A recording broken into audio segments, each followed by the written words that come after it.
स्वागत है आपका टीवी9 भारतवर्ष में। सत्ता का सम्मेलन हमारा प्रोग्राम है।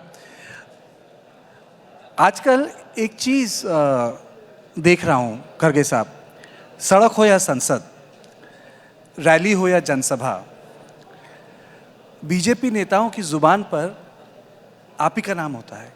क्यों?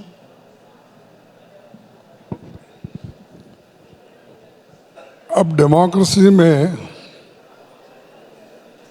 विपक्ष का नाम लेना जरूरी रहता है और विपक्ष को भी जो रूलिंग पार्टी के नेता होते हैं उनका भी नाम हम लेना पड़ता है।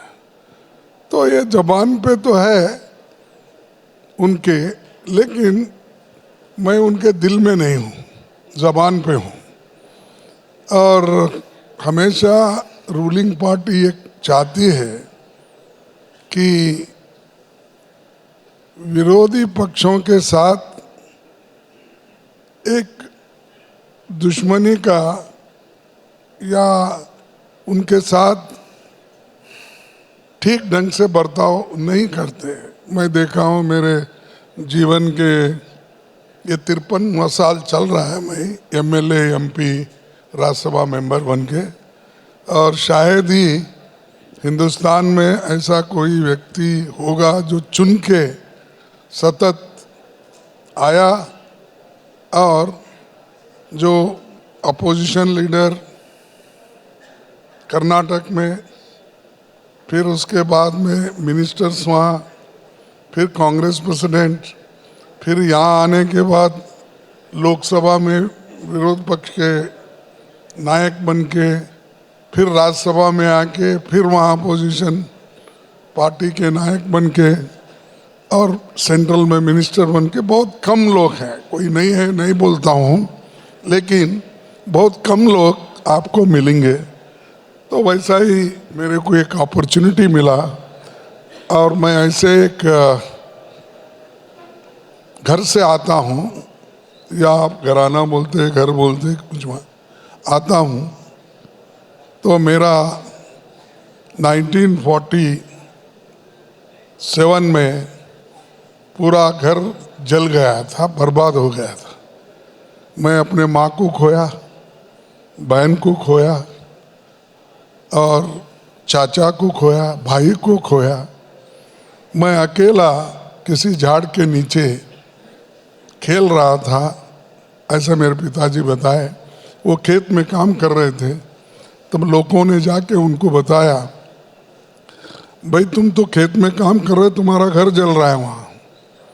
तब वो भागते भागते पहले बच्चों को उनको ढूंढने लगे। कोई बच्चा जल के खाक हो गए थे, माँ भी खाक हो गई थी।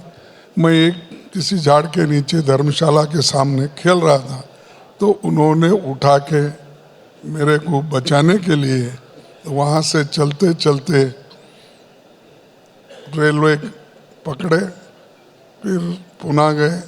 जब पुणे में हमारे रिलेटिव चाचा जो महार रेजिमेंट में काम करते थे, उनको देखने के लिए जब हम चले गए, तो वो 47 में उनको वॉलेंटरी रिटायरमेंट मिली, तो वो गुलबर्गे की तरफ आए। हम इधर चले गए, वो उधर आ गए। फिर हम परेशान हो गए। फिर हमारे पिताजी पुणे टू गुलबर्गा ट्रेन से निकले, वहाँ पर ढूंढे, कोई नहीं मिले। आखिरी में एक टेक्सटाइल मिल थी जिसमें हमारे पिताजी को 8 दिन में ही काम मिला। वहीं टेक्सटाइल मिल में एक कार्डिंग डिपार्टमेंट होता है, उसमें काम मिलने के बाद सिर्फ हमारे पिताजी ने मेरे को पाला पोसा, शिक्षण दिया, और लोगों ने मेरे को प्रोत्साहित किया। तब स्टूडेंट लीडर भी बना, लेबर लीडर बना। 69 में मैं कांग्रेस प्रेसिडेंट बना, ब्लॉक कांग्रेस कमेटी। तब से लगातार जनता के आशीर्वाद से यहाँ तक आके पहुँचा हूँ। ये अपने खुद के मेहनत के ऊपर और हमारे पिताजी के आशीर्वाद से।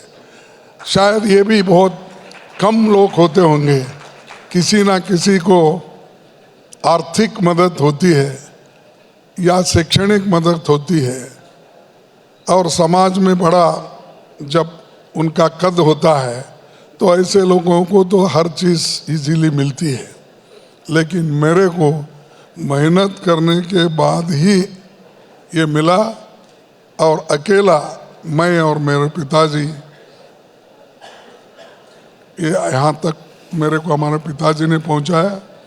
अब मैं 82 चल रहा है मेरा। तो कहने का मकसद क्या है, मेरे को किसी की सिंपत्ति नहीं चाहिए। मैं एक वर्कर का बेटा हूँ और जनता की लड़ाई में हमेशा बचपन से लड़ते हुए आया हूँ, यहाँ तक पहुँचा हूँ। तो इसीलिए ये मेरा छोटा सा बैकग्राउंड आपको इसलिए दिया। लोग आते हैं या तो ऊपर से नीचे बैठते हैं आके, या कोई उनको नीचे से ऊपर उठा लेता है। तो हम जमीन पे ही चलते चलते दिल्ली तक पहुँचे हैं। तो इसलिए वो सड़क पे हम लड़ने की भी तैयारी रखे हैं, सदन में लड़ने की तैयारी है, और वहाँ पर एमएलए बन के वहाँ भी लड़े हैं। और लड़ाई में हम कोई कसूर नहीं रखेंगे, लड़ते ही रहेंगे जब तक जीत नहीं पाएंगे या जीतेंगे नहीं।